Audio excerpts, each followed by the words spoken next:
সবেমাত্র পশ্চিমবঙ্গে পালাবদল ঘটেছে, ক্ষমতায় এসেছে বিজেপি, আর একদিন বাদই বাংলায় শপথ নেবে নতুন সরকার। এরই মাঝে ঘটে গেল ভয়াবহ খুনের ঘটনা। দুঃসাহসিক হামলায় খুন হলেন শুভেন্দু অধিকারীর ঘনিষ্ঠ সহযোগী এবং তার আত্মসহায়ক চন্দ্রনাথ রথ। মধ্যমগ্রামের যশোর রোড সংলগ্ন দোহারিয়া এলাকায় গাড়ি থামিয়ে পয়েন্ট ব্ল্যাঙ্ক রেঞ্জ থেকে গুলি চালানোর অভিযোগ উঠেছে দুষ্কৃতীদের বিরুদ্ধে। ঘটনায় আহত হয়েছেন গাড়ির চালকও। স্থানীয় সূত্রে জানা গিয়েছে, বুধবার রাতে গাড়িতে করে ফিরছিলেন চন্দ্রনাথ রথ, তার সঙ্গে ছিলেন গাড়ির চালক। অভিযোগ, একটি মোটরসাইকেলে করে বেশ কিছুক্ষণ ধরে তাদের গাড়িকে অনুসরণ করা হচ্ছিল। দোহারিয়া এলাকায় পৌঁছতেই গাড়ি ঘিরে ধরে দুষ্কৃতীরা। এরপর খুব কাছ থেকে পরপর গুলি চালানো হয়। গুলিতে গুরুতর জখম হন চন্দ্রনাথ রথ। তাকে দ্রুত উদ্ধার করে মধ্যমগ্রামের একটি বেসরকারি নার্সিংহোমে নিয়ে যাওয়া হলে চিকিৎসকেরা মৃত বলে ঘোষণা করেন। প্রাথমিকভাবে জানা যাচ্ছে, তার বুকের বাঁ দিকে দুটি এবং পেটে একটি গুলি লেগেছিল। অপরদিকে গাড়ির চালকও গুলিবিদ্ধ হয়ে চিকিৎসাধীন। ঘটনার পর এলাকায় ব্যাপক উত্তেজনা তৈরি হয়েছে। বিশাল পুলিশ বাহিনী, র্যাফ ও কেন্দ্রীয় বাহিনী মোতায়েন করা হয়েছে। সিসিটিভি ফুটেজ খতিয়ে দেখা হচ্ছে এবং দুষ্কৃতীদের খোঁজে তল্লাশি শুরু করেছে পুলিশ। ঘটনার খবর পেয়ে রাতেই হাসপাতালে ছুটে যান শুভেন্দু অধিকারী, সুকান্ত মজুমদার সহ বিজেপি নেতৃত্ব। এ বিষয়ে শুভেন্দু অধিকারী কি বলেছেন শুনুন। हम लोग इंतजार करेगा। पुलिस ने कुछ न कुछ क्लू को मिला है, पुलिस ही कार्रवाई करेगा।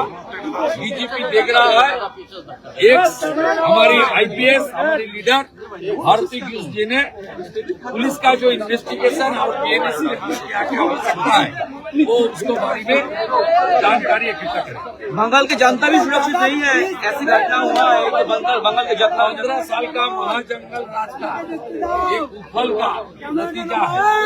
बीजेपी सरकार जब टेकअप कर लेगा तब धीरे धीरे गुंडा को सफाई करने का काम शुरू हो जाएगा। थोड़ा इंतजार करना। এ বিষয়ে বিজেপির রাজ্য সভাপতি শ্রমিক ভট্টাচার্য বলেন, শুভেন্দু অধিকারীর আত্মসহায়ক চন্দ্রনাথ রথ হত্যাকাণ্ড রাজনৈতিক উদ্দেশ্যে প্রতিহিংসা পরায়ণ। দীর্ঘ 15 বছর ধরে তৃণমূল কংগ্রেস কার্যত শোষণ ধ্বংস করেছে, পুলিশের রাজনীতিকরণ সম্পূর্ণ করেছে, সমস্ত অপরাধীদের ভয়মুক্ত করেছে। অপরাধীরা মনে করছে এটা স্বর্গরাজ্য। বারাসত মধ্যমগ্রাম সীমাঞ্চল থেকে খুব একটা বেশি দূরে নয়। বহু ধরনের সমাজ বিরোধী কার্যকলাপ এখানে দিনের পর দিন হয়েছে। জাল আধার কার্ড তৈরি, জাল রেশন কার্ড তৈরি, জাল এপিক তৈরির কাজ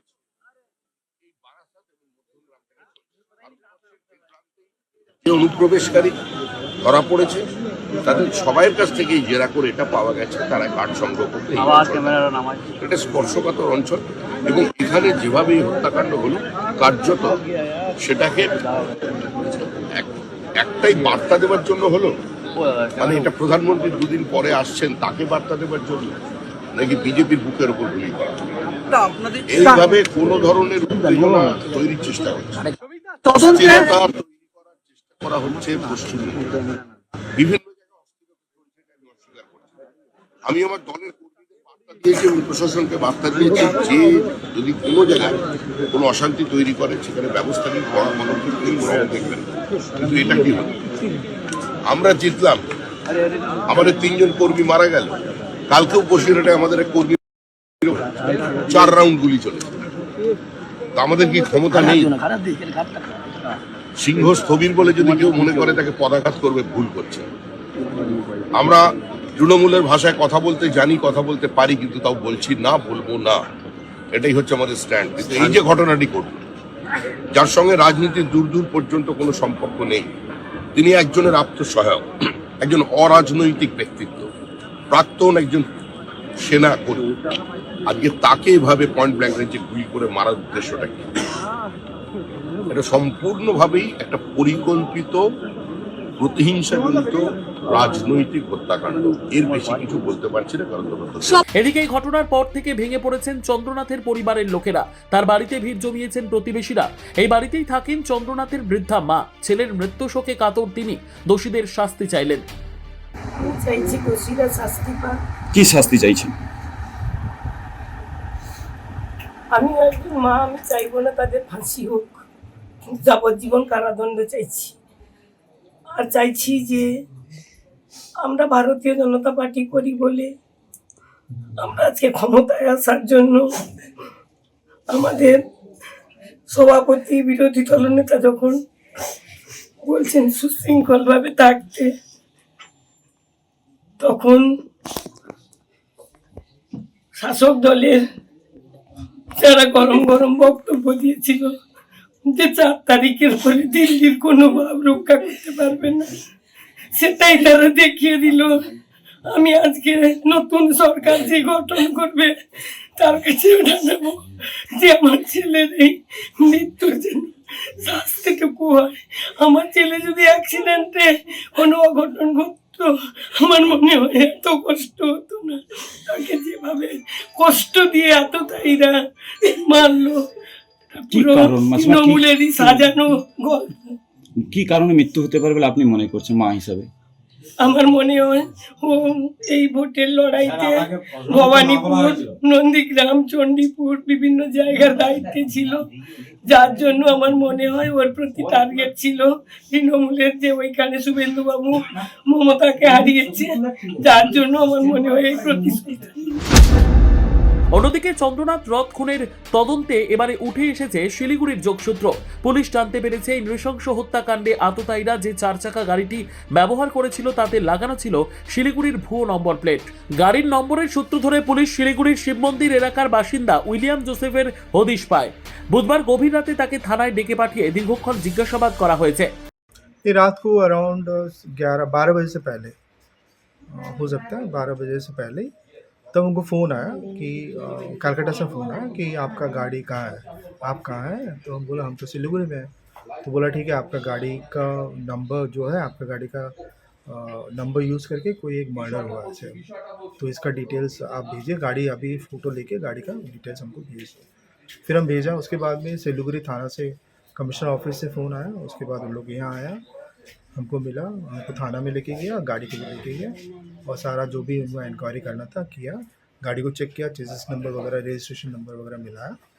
उसके बाद में इंक्वायरी करके फिर छोड़ दिया। तो आपकी गाड़ी का नंबर ही क्यों यूज़ किया गया, ऐसा सवाल उठ रहा है? क्यों, मतलब कुछ ये ऐसा? बताना मुश्किल है। आप OLX में दिए थे? OLX में हम सेल के लिए डाला था, हो सकता है वहाँ से लीक आउट हुआ। कितने दिन पहले डाला था आपने? ये 1-2 हफ्ता पहले। और पुलिस से आपसे कब छोड़ा आपको? 2-3 घंटा बाद छोड़ा। कितना सा थोड़ा सा पैनिक वैनिक कुछ है जिस तरह से? नहीं, ऐसा कुछ नहीं। और उन्होंने बोला कॉपरेशन के लिए आप क्या हाँ, कॉपरेट करेंगे? हाँ डेफिनेटली। এই ঘটনার প্রতিবাদে সমাজ মাধ্যমে সরব হয়েছে তৃণমূল কংগ্রেস। তৃণমূল কংগ্রেসের পক্ষ থেকে ঘটনার নিন্দা করার পাশাপাশি আদালতের তত্ত্বাবধানে সিবিআই তদন্তের দাবি জানানো হয়েছে। পাশাপাশি এই ঘটনার তীব্র নিন্দা জানিয়েছে কংগ্রেসও। সমাজ মাধ্যমে এই ঘটনার পরিপ্রেক্ষিতে কঠোর ও দৃঢ় পদক্ষেপ গ্রহণের দাবি জানানো হয়েছে কংগ্রেসের পক্ষ থেকে। প্রসঙ্গত, রাজ্যে শান্তিপূর্ণভাবে 2 দফায় নির্বাচন সম্পন্ন হলেও ভোট পরবর্তী অশান্তি রোখা সম্ভব হলো না। বর্তমানে নির্বাচন কমিশনের এখতিয়ারে থাকা পশ্চিম বাংলায় ভোট পরবর্তী অশান্তির বলি হতে হলো চন্দ্রনাথকে, যাকে ঘিরে সমালোচনার ঝড় উঠেছে। তবে শুধু মধ্যমগ্রাম নয়, নির্বাচন পরবর্তী অশান্তির জেরে মালদাতেও ঘটেছে নৃশংস ঘটনা। ফোন করে বাড়ি থেকে ডেকে নিয়ে গিয়ে এক বিজেপি সমর্থককে নৃশংসভাবে খুনের অভিযোগ ওঠে।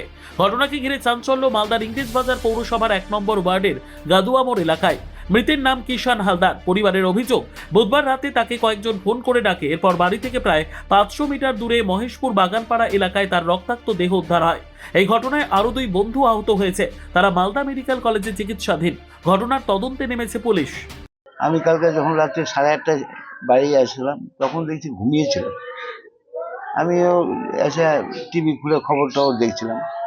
এবার ফোনে দেখছি একটু মানে ঝগড়াঝাটি করছে, দেখছি আমার ছেলে ফোনেই কথা বলা যায়।